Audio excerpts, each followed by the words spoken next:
आरोही बहुत दूर तक चली आई थी। ठंडी हवा उसके चेहरे को छू रही थी और हल्की हल्की बर्फ गिर रही थी। वो अब और अपने आंसुओं को रोक नहीं पाई और एक पुराने से पेड़ के नीचे जाकर जमीन पर बैठ गई। ठंडी मिट्टी की नमी उसके कपड़ों से होकर शरीर में उतर रही थी, लेकिन उसे कुछ महसूस नहीं हो रहा था। उसकी आंखों से आंसू रुकने का नाम ही नहीं ले रहे थे। वो फूट फूट कर रो रही थी, जैसे उसके दिल का सारा दर्द उन आंसुओं में बह रहा हो। आसमान में बादल घिर आए थे और ठंडी हवाएं उसके बालों को चेहरे पर बिखेर रही थीं। बर्फ के नन्हे नन्हे फाहे उसके कंधों और बालों पर गिर रहे थे, लेकिन वो किसी और ही दुनिया में खोई हुई थी। उस दर्द में जिसे शब्दों में बयान करना आसान नहीं था। उधर कुछ देर बाद आहान का गुस्सा ठंडा हुआ तो अचानक उसे आरोही का ख्याल आया। वो मुड़ा तो हैरान रह गया, वहां तो आरोही थी ही नहीं। उसका दिल एक पल को जोर से धड़क उठा। वो घबरा गया। आरोही। उसने चारों ओर नजरें दौड़ाई लेकिन सन्नाटा था, बस हवा की सरसराहट और बर्फ के गिरने की हल्की आवाज। आहान तुरंत आगे की तरफ दौड़ पड़ा। उसने इधर-उधर देखा, झाड़ियों के पीछे, रास्ते के किनारे, नदी के पास, लेकिन आरोही कहीं दिखाई नहीं दी। उसकी बेचैनी बढ़ती जा रही थी। ठंडी हवा उसके चेहरे को काट रही थी लेकिन उसे अब बस एक ही बात की चिंता थी, इस अनजान जगह पर आरोही अकेली कहाँ चली गई। वो जोर-जोर से उसका नाम पुकारने लगा, आरोही, आरोही, कहाँ हो तुम? लेकिन जवाब में बस गूंजती ठंडी हवाएं थी। उसका दिल अब डर से कांपने लगा था। उसने हर दिशा में दौड़कर उसे ढूंढना शुरू किया, जैसे उसकी जिंदगी की सबसे कीमती चीज कहीं खो गई हो। आरोही कुछ देर तक वहीं पेड़ के नीचे बैठी रही। आंसू उसके गालों पर ठंडी बर्फ की तरह जमते जा रहे थे। जब उसका दिल थोड़ा हल्का हुआ तो उसने उठकर वापस जाने का सोचा, लेकिन जैसे ही उसने चारों ओर नजर दौड़ाई, उसके कदम ठिठक गए। चारों तरफ कई रास्ते थे, कोई दाईं ओर जाता, कोई बाईं ओर मुड़ता, तो कोई और गहराई में उतरता। हर रास्ता एक जैसा दिख रहा था, बर्फ से ढका हुआ, सुनसान और ठंडा। वो समझ ही नहीं पा रही थी कि वो किस रास्ते से आई थी। कौन सा रास्ता उसे वापस ले जाएगा? उसका दिल एक पल को जोर से धड़क उठा। उसने घबराकर इधर-उधर देखा, लेकिन सब कुछ धुंध में डूबा था। कौन सा रास्ता? कहाँ से आई थी मैं? उसने खुद से धीमे से कहा, उसकी आवाज सिसकियों में खो गई। आरोही ने जेब में हाथ डाला, लेकिन फोन नहीं था। उसके चेहरे का रंग उड़ गया। फिर अचानक उसे याद आया, उसका फोन तो वहीं क्लब की मेज पर रह गया था, जब आहान उसे गुस्से में जबरदस्ती बाहर खींच कर ले गया था। उस वक्त उसे कुछ समझ ही नहीं आया और वो फोन उठाना भूल गई। उसने ठंडी हवा में गहरी सांस ली, आंखें बंद की और खुद को संभालने की कोशिश की, मगर अंदर से वो पूरी तरह टूट चुकी थी। एक तरफ दिल का दर्द उसे तोड़ रहा था और अब ये अनजान रास्ते उसकी बेबसी को और बढ़ा रहे थे। उसकी आंखों में आंसू फिर से भर आए और उसके होठों से एक टूटी हुई आवाज निकली, आहान, मैं कहाँ जाऊँ अब? उस पल उसकी तन्हाई बर्फ से भी ज्यादा सर्द थी और उसका डर रात के सन्नाटे से भी गहरा। आहान की बेचैनी अब हर पल बढ़ती जा रही थी। वो बार बार आरोही के नंबर पर कॉल कर रहा था, लेकिन हर बार वही सन्नाटा। उसके सीने में एक अजीब सी घुटन थी, जैसे किसी ने दिल पर पत्थर रख दिया हो। फिर अचानक कॉल रिसीव हो गई। आहान ने घबराई हुई आवाज में कहा, हेलो आरोही, कहाँ हो तुम? प्लीज कुछ तो बोलो। लेकिन दूसरी तरफ से किसी अजनबी लड़के की आवाज आई, भाई, ये फोन किसी का क्लब में छूट गया था। शायद किसी लड़की का। उस एक पल में आहान का दिल जैसे और भी तेजी से धड़कने लगा। उसने बिना देर किए क्लब की तरफ दौड़ लगा दी। ठंडी हवा उसके चेहरे को चीरती जा रही थी, लेकिन उसे अब किसी चीज की परवाह नहीं थी। उसके लिए बस एक ही चीज मायने रखती थी, आरोही। क्लब पहुंचते ही उसने उस लड़के से फोन लिया। उसने हल्के से मुस्कुराकर थैंक यू कहा, लेकिन उसके चेहरे पर मुस्कान नहीं थी, सिर्फ डर और बेचैनी थी, जैसे वो हर सेकंड आरोही को खोता जा रहा हो।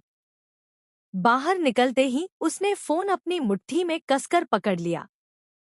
अब तो उसके पास ना फोन है, ना पैसे, ना होटल का पता। वो इस अनजान शहर में अकेली कैसे मिलेगी मुझे, ये सोचकर उसके कदम लड़खड़ा गए। उसकी आंखों में हल्की नमी उतर आई, डर, पछतावा और मोहब्बत का मिलाजुला एहसास। दिल में बस एक ही आवाज गूंज रही थी, आरोही, तुम जहां भी हो, प्लीज सुरक्षित रहो। मैं तुम्हें ढूंढ लूंगा। ठंडी रात और गिरती बर्फ के बीच आहान का दिल अब एक ही चीज में उलझा था, उसे किसी भी हाल में आरोही तक पहुंचना था, क्योंकि उसके बिना सब कुछ अधूरा था। आरोही अब रास्ता ढूंढते ढूंढते और भी गुम होती जा रही थी। हर कदम उसे सही दिशा में ले जाने के बजाय और ज्यादा अंधेरे और अनजान गलियों में धकेल रहा था। वो जिस राह पर चल पड़ी थी, वो गलत थी। लेकिन अब न लौटने का रास्ता दिख रहा था, न समझ आ रहा था कि किस तरफ जाए। ठंडी हवा में उसकी सांसें भारी हो चुकी थी। आंखों से आंसू लगातार बह रहे थे। उसे भूख भी लगी थी। सर में तेज दर्द हो रहा था और बहुत देर तक चलने की वजह से उसके पैरों में दर्द फैल चुका था। शरीर थक कर कांप रहा था और दिल में डर की लहरें उठ रही थीं। चारों तरफ अजनबी लोग, अजनबी जगह। कोई भी ऐसा नहीं था जो उसे जानता हो, जिसे वो आवाज देकर मदद मांग सके। उसने एक पल के लिए खुद को बहुत अकेला महसूस किया, जैसे पूरी दुनिया से कट गई हो। उसका दिल धीरे धीरे टूटता जा रहा था। जिसने हमेशा मेरा साथ देने का वादा किया था, वही आज मुझे जाने को बोल गया। उसकी आंखें आसमान की तरफ उठीं और बर्फ के नन्हे नन्हे फाहे उसके गालों पर पिघलने लगे, जैसे खुद आसमान भी उसके दर्द में शामिल हो। जो मेरा रक्षक था, वही आज मेरे दर्द की वजह बन गया। जो मुझे हमेशा बचाता था, उसी ने कहा, दूर हो जाओ। इस खामोश रात में बस उसकी सिसकियों की हल्की गूंज थी, ठंडी हवा में उसके कांपते कदम, और वो अकेलापन जो किसी तूफान से कम नहीं था। आरोही ने आंखें बंद की और एक टूटी हुई सांस के साथ फुसफुसाई, काश कोई तो होता जो मुझे थाम लेता। आहान अब सचमुच पागलों की तरह आरोही को ढूंढ रहा था। उसका चेहरा चिंता से पीला पड़ चुका था, आंखों में बेचैनी साफ झलक रही थी। रात गहराने लगी थी और बर्फ की चादर शहर को ढकती जा रही थी। वो सड़कों पर दौड़ता हुआ हर दुकान पर रुकता, हर आने जाने वाले को रोकता और मोबाइल में आरोही की तस्वीर दिखाकर हांफती हुई आवाज में पूछता, कहीं इस लड़की को देखा है आपने? लेकिन हर कोई बस सिर हिलाकर मना कर देता। किसी को कुछ नहीं पता था। उसकी सांसें तेज चल रही थी, दिल में डर और बेचैनी की लहरें एक साथ उमड़ रही थी। आखिर वो कहाँ चली गई? अकेली, इस ठंडी रात में, ये सोचते ही उसके सीने में दर्द उठता। वो बार बार इधर उधर भागता, सड़कें पार करता, गलियों में झांकता, लेकिन न आरोही की झलक मिली, न कोई निशान। थक कर, टूट कर, वो आखिरकार पास के पुलिस स्टेशन पहुंचा। जैसे ही अंदर गया, उसकी आवाज कांपते हुए निकली, मेरी वाइफ आरोही, वो गुम हो गई है। प्लीज कुछ कीजिए। वो जल्दी जल्दी सारी बात बताने लगा। लेकिन वहां मौजूद एक पुलिस वाले ने भौहें चढ़ाते हुए अजीब से लहजे में कहा, कहाँ गुम हो गई? औरतें ऐसे ही तो निकल जाती हैं आजकल। कहीं किसी के साथ चली तो नहीं गई? आहान के कानों में ये बात जैसे आग बनकर गिरी। उसकी आंखों में गुस्सा और दर्द एक साथ भर आया। उसने गहरी सांस ली और जमीन पर मुट्ठियां भींच ली। जिस औरत को ढूंढने के लिए मैं अपनी सांसें दौड़ा रहा हूं, उसी के किरदार पर उंगली उठा रहे हो तुम। उसके अंदर एक तूफान मचल उठा। उसकी आंखों में आंसू छलक आए, लेकिन उसने उन्हें रोक लिया।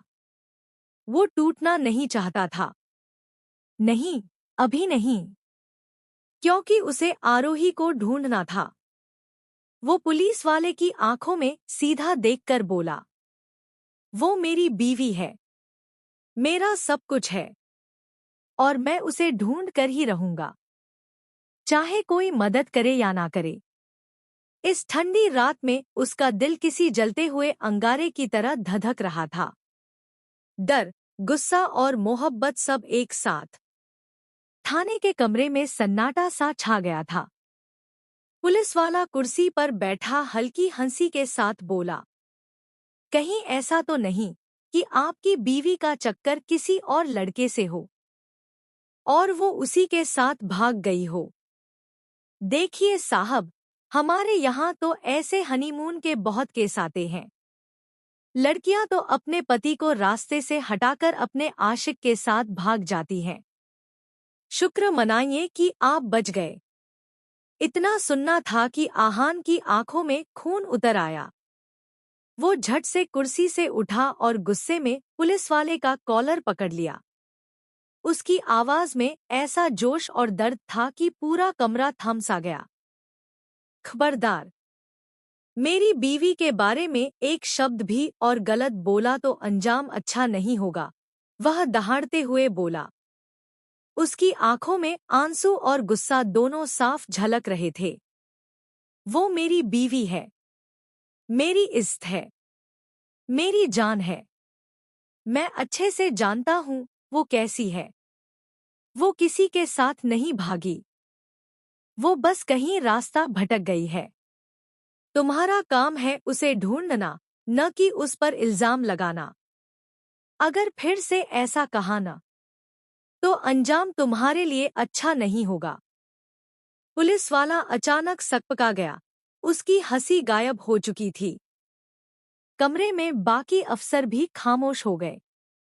माहौल में सिर्फ आहान की गुस्से भरी सांसों की आवाज गूंज रही थी। उसकी आंखों में भरोसा, दर्द और एक अटूट यकीन झलक रहा था, अपनी पत्नी पर, अपने रिश्ते पर। आहान पुलिस स्टेशन से बाहर आया। आंखों में सिर्फ आरोही की तस्वीर घूम रही थी। वो मुस्कुराती हुई, उसकी बाहों में सिमटी हुई। तेरा नाम लूं तो सांसें भी भर आती हैं। आहान का दिल अब खामोशी में रोता है। आरोही, तू दूर होकर भी पास लगती है। तेरी यादों में हर रात ये दिल खोता है। न जाने किस मोड़ पर किस्मत ने जुदा किया। तेरे बिना हर लम्हा अधूरा सा लगता है। एक तेरा इंतजार ही अब जिंदगी है। तेरे बिन तो सांस लेना भी गुनाह सा लगता है। अचानक उसे एक ख्याल आया। उसका एक बहुत पुराना दोस्त पुलिस में था। उन्होंने साथ में स्कूल की पढ़ाई की थी और फिर वक्त के साथ वो दोस्त पुलिस विभाग में भर्ती हो गया। आहान ने बिना देर किए उसे फोन लगाया।